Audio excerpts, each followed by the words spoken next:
আসসালামু আলাইকুম, কি অবস্থা আপনাদের? সবাই ভালো আছেন?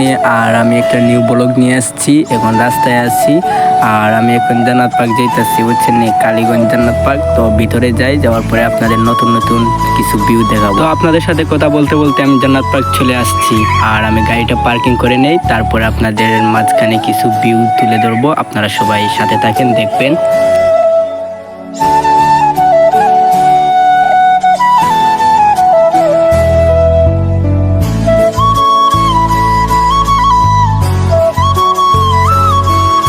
তো আমি গাড়িটা পার্কিং করে ফেললাম, এখন আমি যাইতেছি গিয়া টিকিট কাটতেছি। টিকিট কাটলাম, কাটার পর ভিতরে ঢুকতেছি।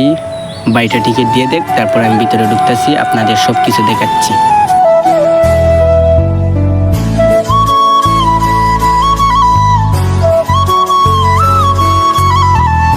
তো আমি টিকিটটা অবশেষে পেয়ে গেলাম, আমি ভিতরে ঢুকতেছি আর আপনারা নতুন নতুন কিছু ভিউ দেখতে থাকেন।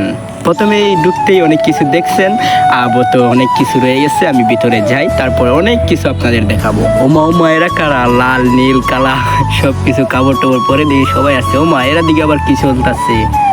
এসব কি দেখতেছি ভাই? আচ্ছা ঠিক আছে, আপনারা সাথে থাকেন, অনেক কিছু আছে সুন্দর সুন্দর। ওই দেখেন চিপায় চাপায় কি করতেছে আল্লাহ জানে। আর কি আপনারা দেখেন, আমি একটু আপনাদের দেখাই।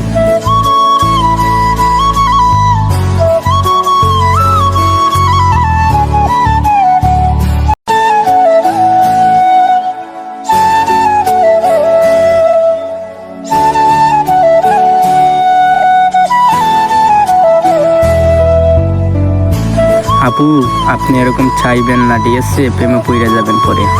ওরে ভাই, তুমি এটা কি দেখালে? যাই হোক, দেখেন। ওরে বাবা, বাতি যাওয়ার দিকে আমার ফটো তুলেন নাকি তা? ও বাবা, ওই দেখে আরো দেখো কত কিছু দেখা যায়। আপনারা সবাই সব কিছু দেখেন। ওরে বাবা, আমার বাতি যে আমাকে পিক তুলে আমাকে দেখাইতেছে সুন্দর হয়েছে কিনা। ওমা তুমি কই থেকে বাড়ছো? তোমার রাস্তা জানার পর করছি আমি। ওরে বাবা, ওইখানে আর কি তিনটা মেয়ে একটা ছেলে। ও আচ্ছা, যাই হোক, করো, আপনারা তো বুঝতে পারছেন কি করতেছে। চলো আর কি, আমার বাতি যদি কেউ এখানে গিয়ে গিফট নিতেছে নাকি তা। তো হ্যালো গাইস, আপনাদের কেমন হয়েছে বয়েসটা আমি জানি না। জীবনের প্রথম আমি বয়েস দিছিলাম, আর কি আর বলবো, আপনাদের কিছু বলার নাই। যদি কোনো ভুল টুটি হয়ে থাকে ক্ষমা করে দিও।